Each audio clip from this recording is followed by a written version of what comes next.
네, 14번째 수업을 시작하겠습니다. 저번 강의에서는 공론장에 대해서 이야기를 해보았습니다. 오늘도 거기에 대해서 좀 더 이야기를 해보기로 하겠습니다. 우선 복습을 해야죠. 그렇죠? 통치구조는 정치와 법, 정치는 회의제도, 법은 재판제도. 근데 회의체가 세 개가 있다 그랬죠. 근데 이게 제일 힘이 세고 제일 중요하다고 얘기했습니다. 예, 이게 뭔가요? 이것이 이제 국민회의죠. 정부회의, 행정부회의, 국회회의, 국민회의, 줄여서 민회. 우리가 이제 자주 쓰는 말은 공론장. 그리고 고대 그리스는 에클레시아라고 부른다 그랬죠. 예, 거기에 대해서 좀 더 이야기를 해보겠습니다. 어, 민회는 국민들의 여론이 형성되는 곳이죠. 근데 국민의 여론이 제일 중요합니다. 국가 공동체를 이끌어 나가는 것은 이것도 국가 공동체를 이끌어 나가지만 이게 제일 크죠. 이 힘이. 그렇죠?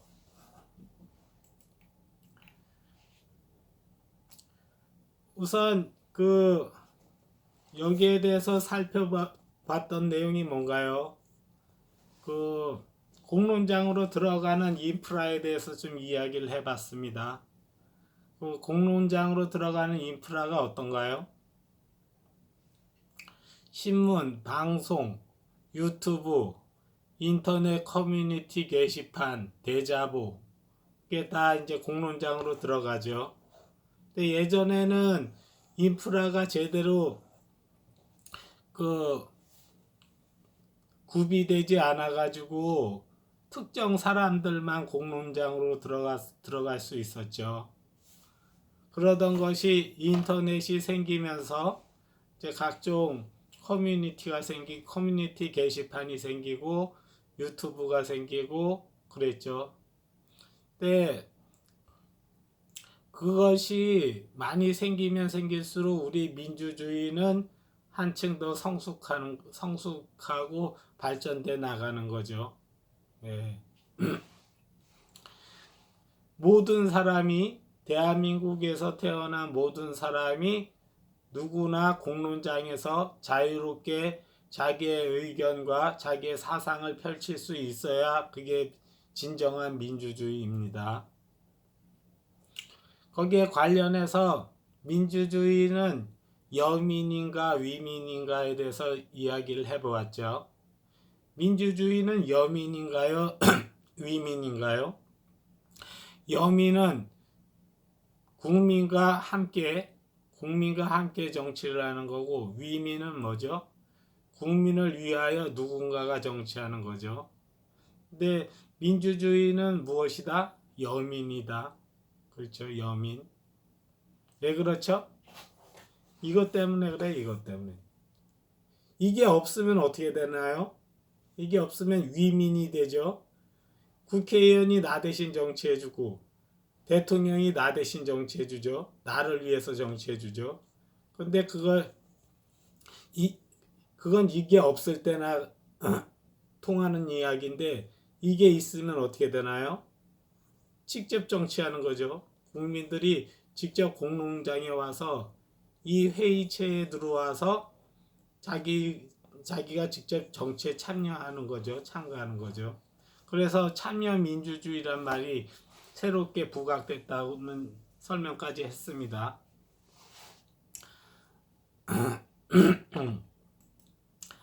자, 봅시다.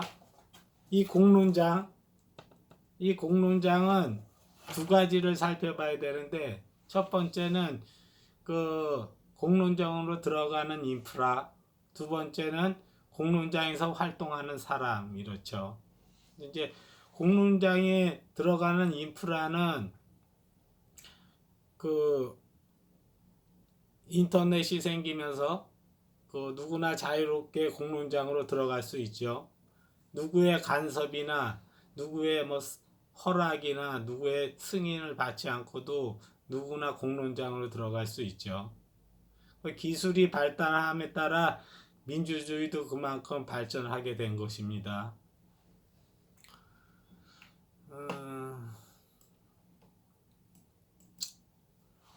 근데 우리나라는 어떤가요? 우리나라는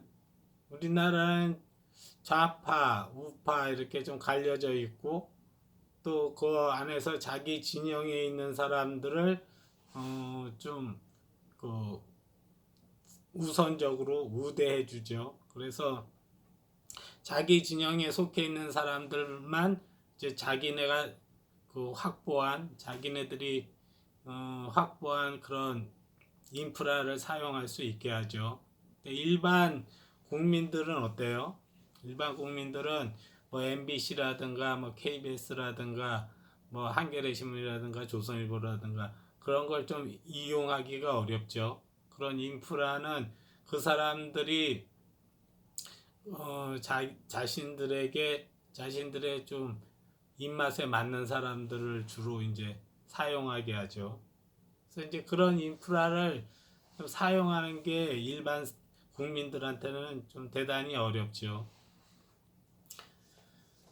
그렇죠?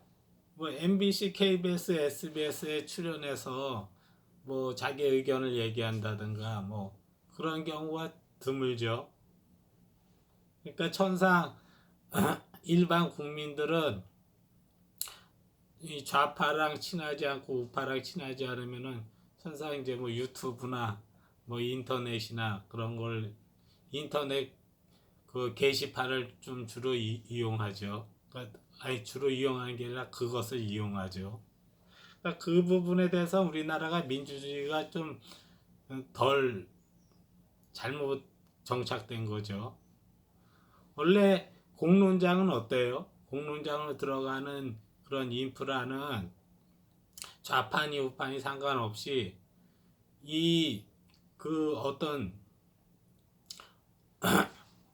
국민이 있는데 그 사람이 굉장히 좀 현명하고 지혜로운 의견을 많이 낸다 이러면 그 사람을 우선적으로 섭외를 하죠. 그래서 그런 대형 인프라를 이용할 수 있게 그렇게 해야 되는데 우리나라는 그 좌파나 우파나 자신들에게 좀 입맛에 맞는 사람들을 우선적으로 이용하게 하죠. 그런 해단이 있습니다. 아직까지는. 그거와 관련해서 그 몇 년 전에 그 다음 아고라라는 그런 커뮤니티 게시판이 있었죠. 근데 그게 이제 지금 폐쇄됐는데 그걸 우리는 어떻게 봐야 되나요? 민주주의의 발전으로 봐야 되나요? 민주주의의 후퇴로 봐야 되나요? 민주주의의 후퇴로 봐야죠. 그렇죠? 그나마 그런 공론장으로 들어가는 그런 좋은 괜찮은 인프라가 있었는데 그 인프라가 폐쇄됐다는 건 뭐예요? 민주주의가 후퇴한 거죠. 퇴보한 것으로 볼 수밖에 없죠. 그 얼마 전에 그 네이트 우리나라의 그 포탈 네이버 다음 네이트 거기에 그 연예인들 뭐 연예인 스포츠 관련해서는 댓글을 달지 못하는 그런 방침을 시행하더라고요. 그건 뭐예요? 민주주의의 진전이에요? 민주주의의 퇴보예요? 민주주의의 퇴보입니다. 예. 뭐 이제 뭐 사생활 관련 뭐 명예훼손 그것 때문에 그 댓글 쓰는 그것을 폐지했다 그랬는데 그런 명분이라면은 그런 명분으로 그 국민들이 발언할 수 있는 그런 인프라를 없앤다는 것은 바람직스럽지 않죠. 그렇죠? 우리나라는 어떤가요? 우리나라는 과거에는 인터넷에 공론장으로 들어가는 좋은 인프라가 좀 몇 개 있었죠. 근데 그것이 사실상 폐쇄되거나 거의 유명무실화돼 버렸죠. 저 같은 경우도 인터넷 농객으로 좀 시작을 했는데 그 당시에 저는 조선일보 그 독자 독자 마당을 이용했습니다. 거기에는 그 당시에 1999년이었는데 그때 꽤나 좀 이제 글 좀 쓸 줄 아는 똑똑한 친구들이 좀 많이 있었습니다. 거기서 이제 같이 글 쓰고 서로 이제 논쟁도 하고 그랬던 기억이 있는데 지금 그런 커뮤니티 게시판이 거의 유명무실화됐죠. 다음 아고라도 사라진 지 오래고 그렇죠. 근데 그런 게 있어야 됩니다. 많이 모여서 활성화된 그런 미디어 인프라가 있어야 되죠. 요즘 각광받고 있는 게 유튜브죠. 유튜브는 어떤가요? 좌파 진영이나 우파 진영에 터치를 받지 않죠. 유튜브가 워낙 활성화되고 사람들이 많이 보니까 굳이 이쪽 사람들하고 잘 보일 필요 없고 이쪽 사람 잘 보일 필요 없고 그래도 유튜브를 하면서 자기 사상과 의견을 이야기할 수 있는 그런 좋은 인프라가 됐죠. 근데 대한민국이 좀 더 올바르게 가고 발전적으로 가려면 어떻게 되는 거예요? 인프라를 진영 논리에 따라서 대형 인프라를 이용하게 하도록 하지 않고 가장 뛰어난 그런 농객들을 위주로 우선적으로 섭외하고 출연시키고 또 지면을 주고 그래야 된다고 저는 보거든요. 근데 우리나라는 자기 진영에 속해 있지 않으면 적으로 보는 그런 좀 병든 정치 문화가 있죠. 그런 거는 좀 시정돼야 된다고 생각합니다. 그 정도로 얘기하고 이번에 이제 농객에 대해서 이야기해 보겠습니다. 공론장에서 활동하는 사람은 뭐죠? 농객이죠. 제가 저번 수업에서 이야기했을 때 그런 얘기를 했죠. 우정의 무대. 우정의 무대가 뭔가요? 무대가 있으면 무대에 뛰어 올라가지고 거기에서 이제 발언을 하죠. 발언을 하면은 사람들이 듣죠. 듣고 맞으면은 맞다고 지지해주고 동의해주고 그렇죠. 틀리면은 틀렸다고 반박하고 그러죠. 반박하려면 어떻게 해야 돼요?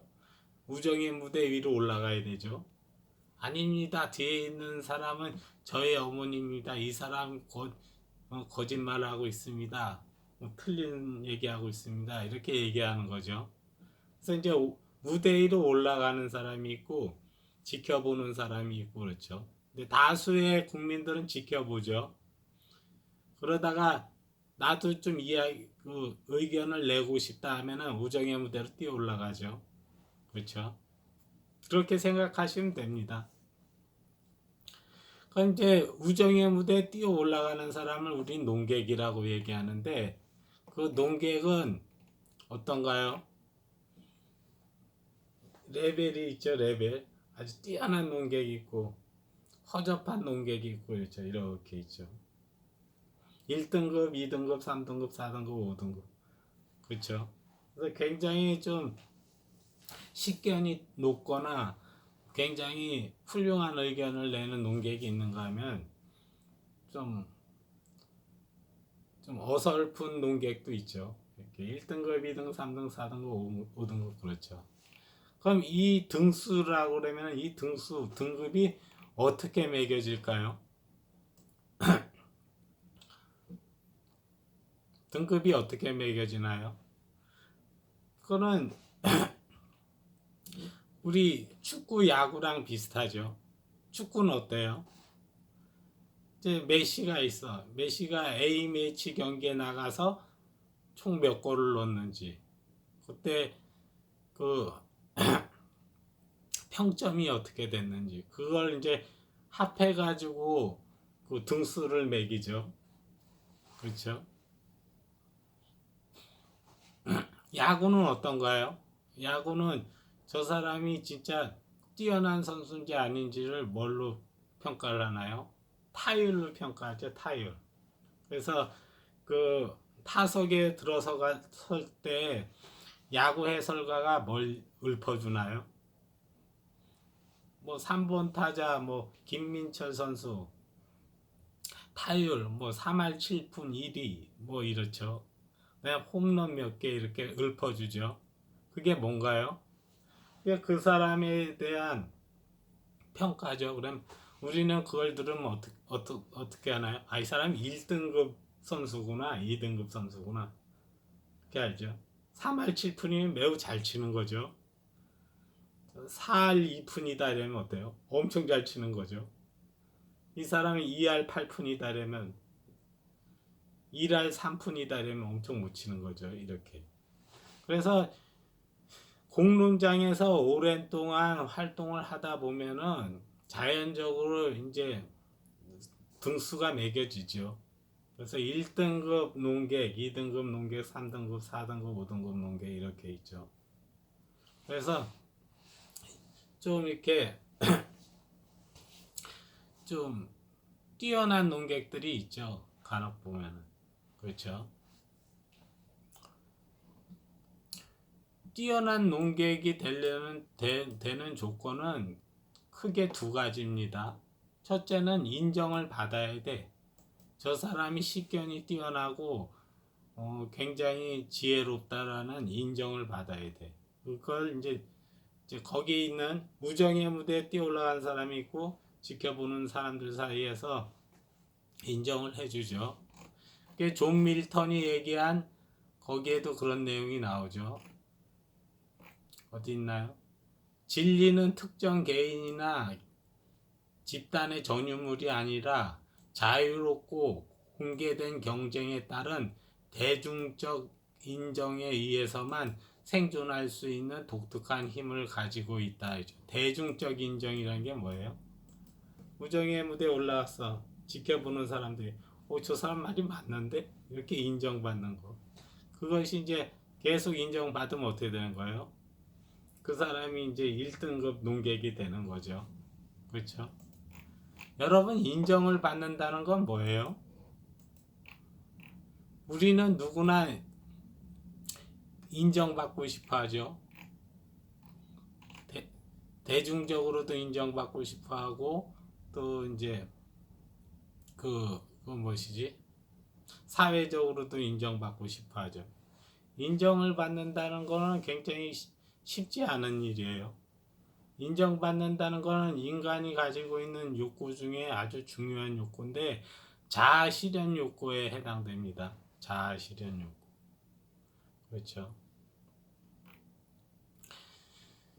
그 미적분을 처음으로 그 창안해낸 사람이 누군가요? 그게 이제 뉴턴이냐 라이프니츠냐 그 굉장히 논쟁이 뜨겁죠. 근데 우리는 어떻게 알고 있어요? 뉴턴과 라이프니츠가 각각 그 미적분에 대해서 창안을 했다고 얘기하죠. 그렇죠? 그래서 누가 1등이냐, 누가 무엇이냐 이래가지고 거기에 대해서 우리는 되게 관심이 많죠. 그래서 이제 뉴턴과 라이프니츠 누가 더 위대한 뭐 과학자냐, 누가 더 위대한 수학자냐, 미적분을 누가 제일 먼저 창안을 했느냐, 그런 거에 관심이 되게 많죠. 우리는 그게 그럴 수밖에 없는 거죠. 세상에서 가장 빠른 사람이 누구냐? 그렇죠? 세상에서 가장 빠른 사람. 가장 빠른 사람이 누구예요? 우사인 볼트죠. 그래서 어느 분야든지 평가가 매겨지고 그 평가에서 높은 평가를 받으면 우리는 인정을 받는다고 하죠. 그래서 그 분야에서 인정받는 것은 그 분야가 목표로 하는 것이 있죠. 그래서 이제 그 100m 달린 거는 이 100m를 누가 제일 빨리 가느냐. 그렇죠.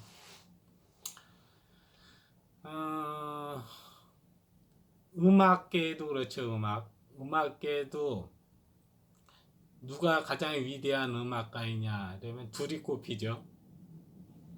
하나는 모차르트, 하나는 베토벤. 둘 중에 누가 더 가장 위대한 음악가냐, 1등이 누구냐. 그렇죠. 그리고 축구에도 그런 게 있죠. 그래서 펠레냐 마라도나냐. 그래서 여론조사도 하고 그러죠. 투표도 하고. 누가 가장 위대한 축구 선수인가 해서 펠레 마라도나. 이제 새로 끼는 사람들이 누구예요? 뭐 메시, 뭐 호날두, 호나우두 뭐 이런 사람들. 그리고 전기를 제일 먼저 했던 사람이 누구냐면 에디슨이냐 테슬라냐 뭐 그런. 그렇죠. 그래서 인정을 받아야 됩니다. 그러니까 영향력이 있는 농객이 되고 싶으면은 여러분들이 여기서 인정을 받으면 이 전체에서 인정받은 거죠. 여기가 제일 힘이 세니까. 그렇죠? 근데 인정받기가 쉽지 않죠. 여기서 인정받으려면 어떻게 돼요? 승률이 높아야 돼. 누구랑 경기를 뛰어서 누구랑 논쟁을 해서 승률이 높아야 돼. 근데 그 승률이 높고 또 사람들한테 저 사람이 정정당당히 해서 이겼다는 것을 확인받아야 돼.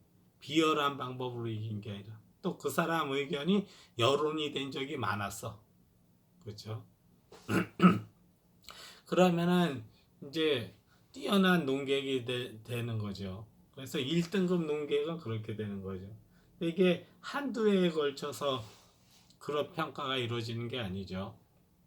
우리가 리오넬 메시를 1등급 축구 선수라고 얘기한 건 뭐 한두 번 골 넣어가지고선 된 게 아니죠. 수백 번의 A매치 경기를 출전해서 거기서 골도 많이 넣고 득점 공격 포인트도 많이 쌓고 이러니까 우리가 메시가 그 현존하는 축구 선수 중에서는 탑이다 이렇게 얘기를 하죠. 그렇죠? 예. 공론장도 마찬가지입니다. 공론장에서 활동하는 사람들이 많아요. 많은데 내가 1등급 농객이 되고 싶어 그러면은 그 수많은 경쟁을 통해서 이제 평가를 받죠. 축구 선수처럼 평가를 받죠. 야구 선수처럼 평가를 받죠. 그렇죠? 그래서 이제 거기 들어오는 사람들이 뭐 교수도 있고, 그렇죠? 변호사도 있고, 또 각 분야의 전문가들도 있고, 또 누구도 있어요? 관료도 있고, 국회의원도 있고, 대통령도 있고, 네티즌도 있고, 수많은 사람 다 들어와서 경쟁하는 거잖아요. 거기서 인정받는 것이 쉽지가 않죠. 그렇죠. 그 두 번째 갖춰야 될 조건이 뭐냐면 신뢰야, 신뢰. 많은 사람들의 신뢰를 받아야 돼. 근데 그 신뢰라는 게 뭐냐면은 지적 정직성이죠. 지적으로 정직해야 돼. 얍삽한 짓 하지 않고, 그렇죠? 가짜 뉴스 퍼뜨리지 않고, 그다음에 공익에 대한 헌신. 저 사람이 농객 활동을 하는데 굉장히 우리 공동체를 유익하게 하는 쪽으로 해. 그 진정성이 보여. 그러면 이제 신뢰감이 생기죠. 그다음에 덕성. 덕성이 뭐예요? 이제 우리는 공동체에 살다 보면 곤란한 상황에 빠진 사람이 있어. 그럼 그 사람을 변호해서 억울한 일 당하지 않도록 이렇게 잘 해주고, 이런 게 덕성이죠. 그러니까 그 사람한테 뭐예요? 선을 베푸는 거죠. 선의를 베푸는 거죠. 그래서 뛰어난 농객이 되기 위한 조건은 두 개예요.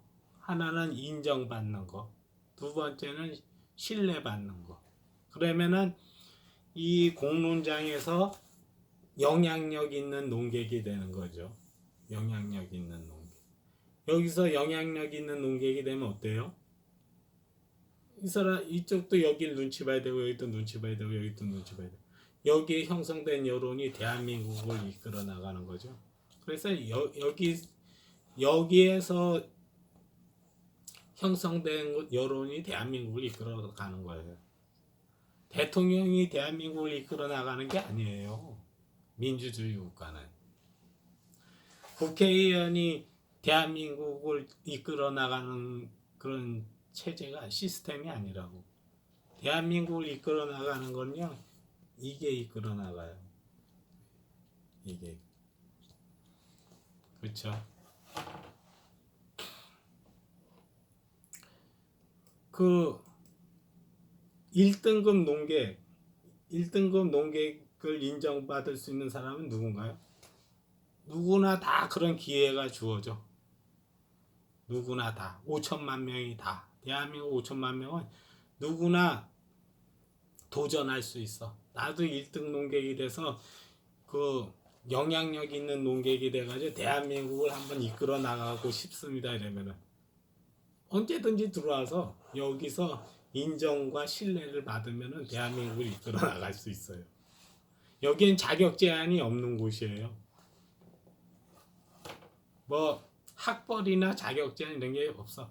여기 와가지고 사람들한테 저 사람 되게 지혜롭다, 저 사람 굉장히 식견이 뛰어나다 이러면은, 이렇게 인정받고 신뢰를 받으면은 대한민국을 이끌어 나간다니까. 그렇죠?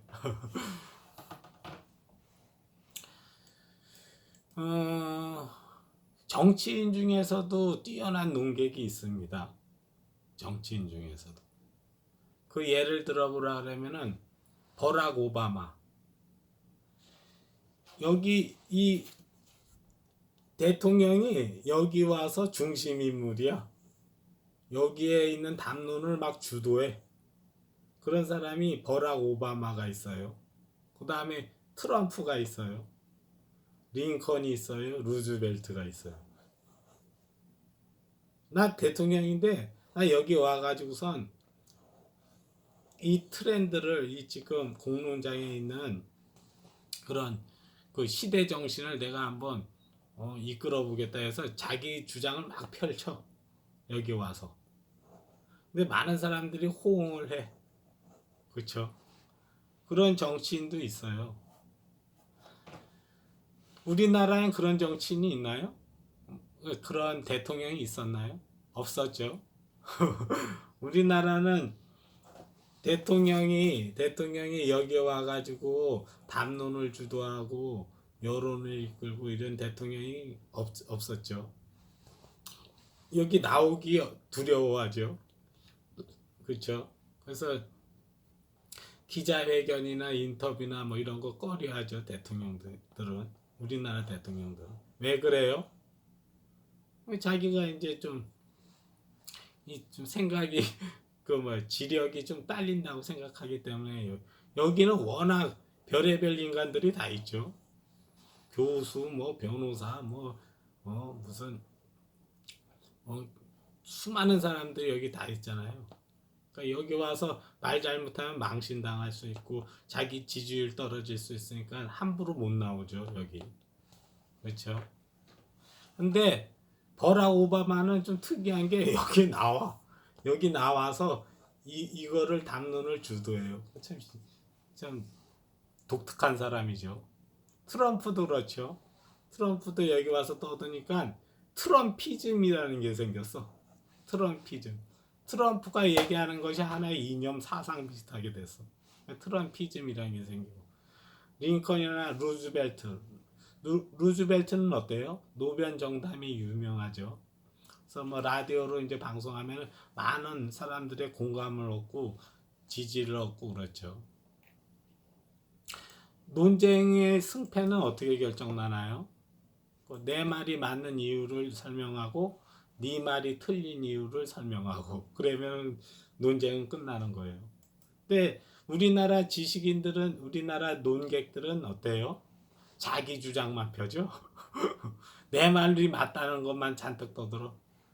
상대방도 얘기를 하면 상대방 얘기를 듣고 거기에 대해서 너 얘기는 어떻게 해서 틀렸다는 걸 그걸 입증을 해야 되거든. 그래야 이제 논쟁에서 승리하는 건데 자기 말만 맞다는 얘기만 해. 상대방 얘기에 대해서는 노 코멘트야. 뭐 그렇게 하더라고요. 그리고 정상적이고 건강한 공론장이 되어야 되죠. 되지 않으면 어떻게 되나요? 중우민주주의로 갑니다. 정상적이고 건강한 공론장이 되려면 공정한 경쟁을 해야죠. 경기를 뛰어도 공정하게 해야죠. 그렇죠? 근데 우리나라는 가끔씩 공정하지 않을 때가 있죠. 이 사람은 발언하는데 이 사람은 발언할 기회를 안 줘.